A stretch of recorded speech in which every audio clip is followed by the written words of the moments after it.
I'm Rob Trzynski, and I'm running for the Democratic nomination for Congress in Virginia's 5th District. There's been a lot of debate among Democrats in the last year about how we should run, especially about how to flip a seat out from our useless Republican incumbent in a relatively conservative district like this one. The usual answer is that we shouldn't focus on Donald Trump's abuses of executive power, his grabs for unconstitutional authority. Instead, we should just focus on affordability. Don't talk about fascism. People will tune that out. Talk about the price of eggs instead. But I've never agreed with this approach, and that's the whole reason I'm running. I'm running because I've been watching the whole American system being torn apart.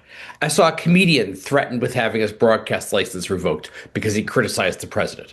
I saw a woman shot in the face by masked federal goons and killed just for recording what federal agents were doing.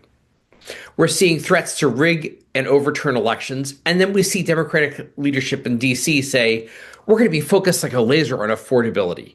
And it's so obvious that this is just not meeting the moment. And then I saw Democrats running in this district saying the same things, and that's why I decided to run. Because we have to have someone in this race who is meeting the moment. But the thing that has surprised me most is I find some rank and file Democrats who have bought into this narrative, and they say the same thing. You can't focus on those constitutional issues. Nobody will respond to that. You have to talk about affordability. The last few weeks, I think, have definitively shown that this is wrong. I have a question I've been asking people.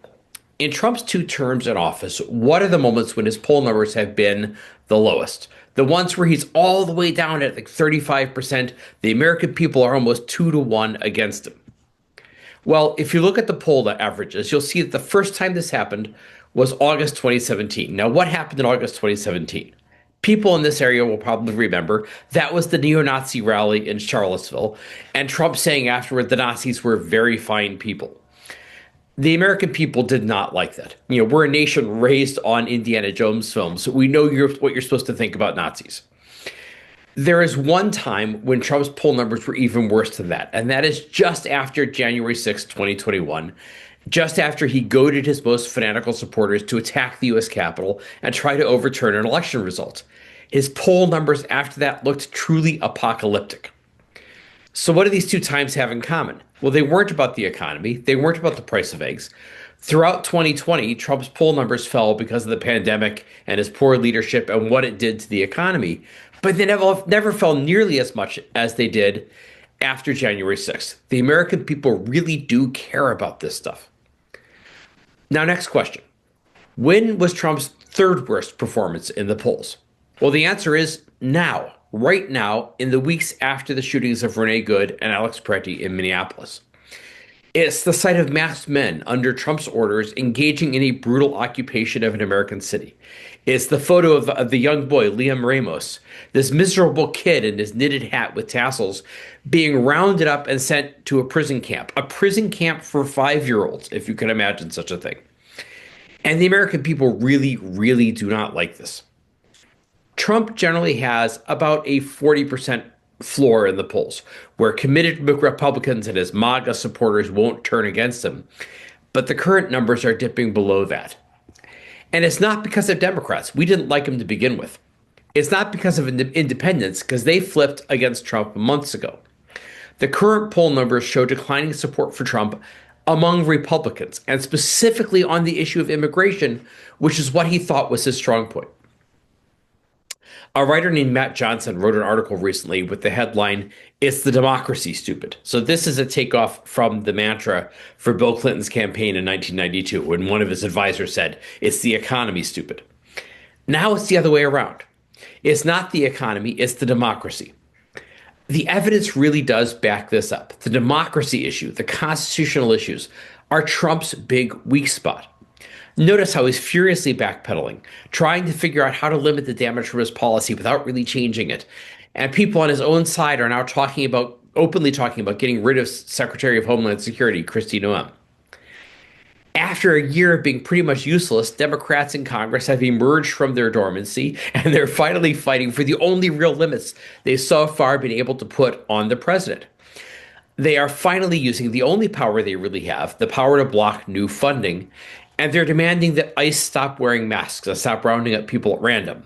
that they can't be deployed near schools or near polling places, which is going to be really important next year, and so on. There's a whole list of demands. You know that I think we should dissolve the whole Department of Homeland Security, go back, before the post 9/11 panic, put its parts back into other agencies where they were before. But this is a good start. It's the biggest and most important thing Democrats have tried to do. It's a model for how we can rein in Trump. But remember, Democrats were emboldened to do this not because the price of eggs went up, but because of Trump's tyranny. So it really is the democracy, not the economy. I get why people didn't think this was going to work. A lot of us are still kind of bruised from the 2024 election because we saw ahead of time that all of this would happen. Now, not to say I told you so, but I told you so. I predicted Trump's immigration policy would require a militarized police state with armed men going door to door to round us up and ask for our papers. But we tend to think, why couldn't other people see this? They must have wanted this. And the fact is that a lot of voters did not see this coming. They should have, but they didn't. And now that they do see it, they don't like it. This is not the first time the American people have voted for something and regretted it later. And that's the real beauty of a democratic system. It's not that the voters are always right. It's that after every election, there's another election. And if the people decide they made a mistake, they get to correct it the next time around. That leads me to the biggest reason to think Trump knows he's losing on the democracy issue, which is that he's now putting a huge amount of his effort towards trying to rig the next election. Trump just declared that he wants to federalize elections for the midterm elections, so elections would be run not by the state governments, but by his minions under his personal orders. This is based on a pile of lies. Trump has made repeatedly debunked claims that any election is unfair if he didn't win it. And this is a blatantly unconstitutional power grab. Look it up. Article 1, Section 4, Clause 1, it's the Elections Clause. The Constitution gives the president no role whatsoever in running elections. And it's precisely to prevent somebody from doing what Trump is trying to do now. So this whole idea is crooked from top to bottom. Trump is obviously testing out the idea of sending his goons, the same occupation army we see now in Minnesota, he's sending them out to rig the elections in his favor. It reminds us what we've known since January 6, 2021. There's nothing Trump won't do to impose his rule on the American people, whether we want it or not.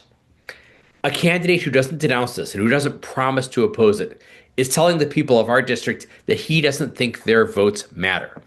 Now, I don't expect John McGuire ever to say no to Trump, and that makes it all the more important that we vote him out of office in November. Remember, this is all a confession. Republicans are realizing they can't win a fair election. The stench of Trump's corruption, his repeated abuses of power, his contempt for the real concerns of the public is rapidly turning voters against him and against his lackeys in Congress. He knows he's facing a wipeout. This November, the American people are going to withdraw the consent of the governed, and we need to resist with all our strength any attempt to suppress or overturn those votes. That's why I'm running, to rally people to the defense of democracy. And I think more of the public is realizing that this is what the moment demands. And that's what I'm asking you to vote for.